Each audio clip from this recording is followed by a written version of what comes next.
tempat pulang tapi lanjut di tempat hiburan dan anak-anak di rumah kalaupun keluar lebih kepada kita biar anak-anak nggak bosan naik mobil muter-muter keliling atau kebetulan mama dan adik itu rumah kita jadi kita dari rumah ke rumah dan ada ponakan-ponakan yang anak-anak alhamdulillah sih yang bosan karena ada temannya. Ini kali pertamanya keluar bekerja atau gimana? Kalau pribadi enggak, Murni karena sendiri. ada kegiatan yang harus Aman. dijalankan kemarin.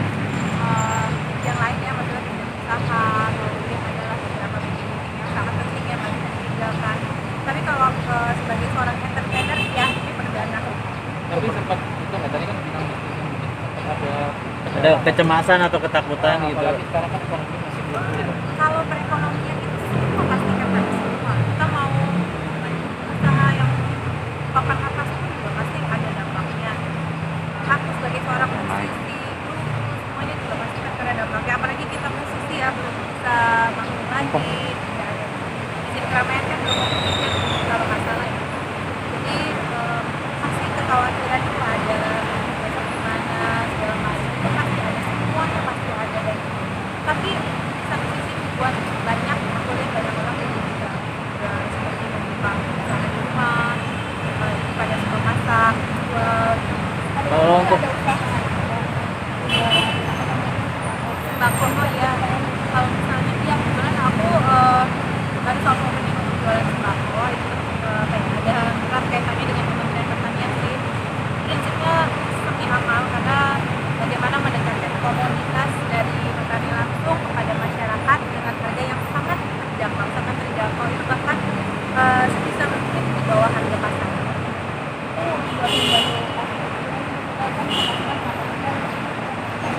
Kalau aku sih jujur tidak mengharap pemasukan dari itu jadi lebih kepada proyek membantu masyarakat yang lebih mudah untuk mendapatkan bahan pangan sembako dengan harga yang terjangkau karena ya itu langsung dari petani. Terus kemarin waktu pandemi kan harga sempat melambung tinggi ya dan susah didapat kalaupun ada contoh itulah harganya ya sampai ini benar-benar supaya bisa kelola langsung selesainya kelola langsung ya memang kalau di toko ada aku sesekali cek tapi aku lebih kepada apa ya terus memantau harga yang dikeluarkan itu di bawah harga pasar. Mungkin untuk usaha yang lain ada kebetulan ada warung jualan ayam dan bebek goreng. Kalau mungkin sama pandemi sebetulnya itu sebelum pandemi kan aku ada jual teh ya teh dalam bentuk booth di mall gitu. Nah dari situ dikembangkan juga dengan adanya menu makanan. Nah kebetulan ketika kita baru rilis ada pandemi ya udah akhirnya kita sekalian jualnya frozen food untuk bebek goreng dan ada ayam goreng alasan.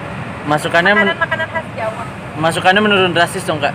Kenapa? Masukannya menurun drastis dong. Kalau pemasukan ya, kalau buat aku ya rezeki mau banyak mau dikit itu tetap harus disyukuri ya. Dan itu apapun itu harus penurunan drastis ya pasti. Karena apa? Karena satu aku sebagai seorang musisi tidak ada tempat untuk apa ya manggung atau apa itu pasti menurun drastis. Kalau dari sisi seperti itu. Anak-anak itu perkembangannya boleh tidak dari anak-anak yang pertama itu kebetulan bulan ini nanti tanggal 16 usianya 2 tahun lagi aktifnya jalan udah mulai cerewet juga dan alhamdulillahnya dia adiknya juga baik ya maksudnya baik tuh nggak yang pengen bikin celaka gitu nggak kesel enggak malah sayang nggak cemburu sama sekali malah sayang kadang kalau adiknya nangis dia yang lebih panik gitu. Kalau yang bayi baru 4 bulan ya udah mulai tengkurap udah mulai mau duduk jadi sedikit bersyukurnya, bukan sedikit sangat banyak bersyukurnya adalah dengan adanya kehadiran mereka berdua masa pandemi ini tidak membosankan di rumah karena harus di rumah tapi memang aku harus merumahkan diri karena ada 2 anak yang aku urus sendiri. Tapi setelah jadi 2 anak serunya seru sih alhamdulillah ya apalagi aku tipenya walaupun ada yang bantu pun maunya tuh apa-apa dikerjain sendiri sampai suka dimarahin sama suami kamu kenapa sih apa-apa harus dikerjain sendiri kan udah ada yang bisa bantuin juga harus mulai percaya sama orang gitu bahkan kadang mas atau baju aja tuh kenapa nggak aja gitu tapi ya namanya emak ya maunya yang rempong gitu kan. tapi setelah melahirkan udah turun berapa kilo? setelah melahirkan 18 kilo udah turunnya sih lumayan lah. Targetnya 4 bulanan. berapa kilo lagi Kak? Targetnya ya kalau pengen kayak dulu sih 15 kilo ya, tapi aku target 12 kilo aja udah bagus karena sama suamiku nggak boleh kurus banget kayak dulu. Lakukan olahraga khusus nggak kak untuk Olahraga, jadi aku jujur aja kalau aku karena menyusui aku datang ke dokter nutrisi supaya dietnya tuh sehat, jadi lebih ke menjaga pola makan. Kalau beratnya turun ya itu apa ya, dampaknya bonusnya ya, tapi memang targetnya walaupun diet tapi ya itu nutrisinya juga harus tepat. Jadi ketika menyusui ke bayinya juga masih bagus. Olahraganya aku jalan tiap hari, jalan pagi 30 menit sama anak atau sama suami sambil jalan-jalan lah, menghirup udara segar. Ada juga olahraga di rumah yang ya angkat beban apa segala macam. Terus apalagi ya itulah, karena kan sekarang harus benar-benar jaga kesehatan ya, nggak bisa diet sembarangan juga gitu. Satu, selain aku menyusui, kedua lagi musim pandemi gini benar-benar harus total jaga kesehatan. Kak Vicky sekarang kan lagi ada pro kontra giveaway gitu dari artis. Mungkin kalau Kak Vicky sendiri mungkin gimana nanggapinnya? Giveaway ya, kalau aku sih jujur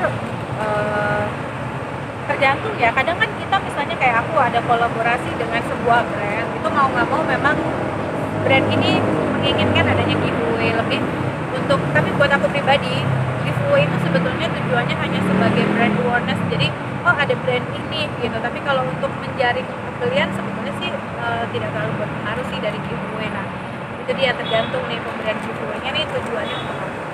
Dan di IG anak juga diikutin yang ada foto yang giveaway itu ya. Ya karena itu dia, kalau aku kan misalnya sebagai brand ambassador apa atau punya kerjasama dengan sebuah brand yang terkait misalnya dengan anak, produk-produk yang terkait dengan anak atau kesehatan anak, kalaupun misalnya ada giveaway-nya ya itu lebih kepada supaya orang lebih mengenal nih ada produk ini, bisa dicoba langsung. Kalau untuk kayak berbagi gitu lewat giveaway, menurut Kak Vicky sah-sah aja. Kalau berbagi itu gak usah diundang. Kalau aku sih sekarang banyak juga aplikasi yang kita bisa berbagi ya, jadi sekecil apapun nilainya bisa langsung berbagi. Jadi kita sekarang kalau mau berbagi dimudahkan, atau kadang sekedar di pinggir jalan ada misalnya pengamen atau misalnya kita datang ke panti-panti asuhan. Kalau untuk giveaway-nya sendiri mungkin kayak milih-milih brandnya gitu Mas, atau Pasti. lebih hati-hati seperti apa? Sangat, kalau aku emang menerima endorse aja sangat hati-hati ya. Kalau aku nggak pakai produknya aku nggak akan mau untuk mereview. Jadi aku akan review adalah setelah aku coba, aku cocok, baru akan aku review. Dan bahkan mungkin apalagi yang jualan makanan tuh dari zaman dulu tuh aku nggak pernah memungut bayaran sih. Jadi emang benar-benar niatnya bantu, senang bantu. Kalau ada usaha orang berhasil baru senang gitu. Itu kayaknya lebih berharga dibanding apa ya mereka membayar kita. Kak Vicky, mau konfirmasi, maaf sebelumnya kan katanya sempat bilang kangen sama badan yang dulu gitu.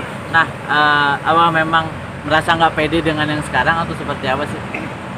Rasa nggak pede mungkin pasti ada sih, ketakutan untuk dibully sempat ada, mungkin karena itu udah anak kedua. Dan aku dulu pernah, sebelum aku kurus yang di foto itu aja, aku dulunya sampai kuliah tuh aku gendut dan aku udah tahu caranya diet. Jadi kalaupun misalnya dibully aku nggak terlalu masukin hati sih. Karena apa? Karena satu, memang setiap orang apalagi yang baru melahirkan ya, ini aku juga lagi sering mengedukasi para ibu-ibu, terutama ibu-ibu yang sedang hamil dan melahirkan, untuk tidak terlalu mengambil hati jika ada yang body shaming. Karena kita kalau misalnya mau menghentikan body shaming itu ya susah juga. Jadi lebih baik kitanya sendiri yang mulai mensugesti diri sendiri bahwa proses itu ada. Setiap orang tuh, terutama ibu-ibu yang baru melahirkan atau yang hamil tuh beda-beda. Ada yang hamilnya kurus, menyusuinya gendut. Ada yang hamilnya gendut, menyusui susut, itu tuh beda-beda masalahnya. Yang paling penting pokoknya kita harus fokus anak itu sehat, kitanya juga sehat. Jaga badan itu sebetulnya gampang. Kita cuma perlu mengatur makanan yang nggak usah diet yang terlalu berlebihan, atau makanan yang sehat, olahraga teratur, lama-lama badan pasti susut. Tapi ya itu ketika yang baru melahirkan fokusin aja ke situ. Mau ada, pasti kan ada tuh orang, kadang tuh orang ngomong tuh nggak pakai mikir gitu, ya ampun sekarang gede banget, ya ampun ada yang bahkan kok kurus gitu, yang kata-katanya tuh menusuk. Udahlah, mulai dijauhkan, kita fokusnya ke diri sendiri dan anak. Berarti kemarin cuma sempat kepikiran dikit aja Kak, habis itu mulai Kalau biarin aja gitu kalau omongan-omongan yang lain. badan lama itu pasti, makanya kan pelan-pelan kita mulai usahanya tuh yaitu olahraga, makan dijaga, nanti pasti akan kembali lah insya Allah. Makasih banyak ya. Sehat. Bang, nah ya Kak Vicky. Tengah Kak, ya. Topi ini yang pakai topi. Motor. Pak Anwar, ya. Terima Makasih kasih. ya. Sehat-sehat. Iya.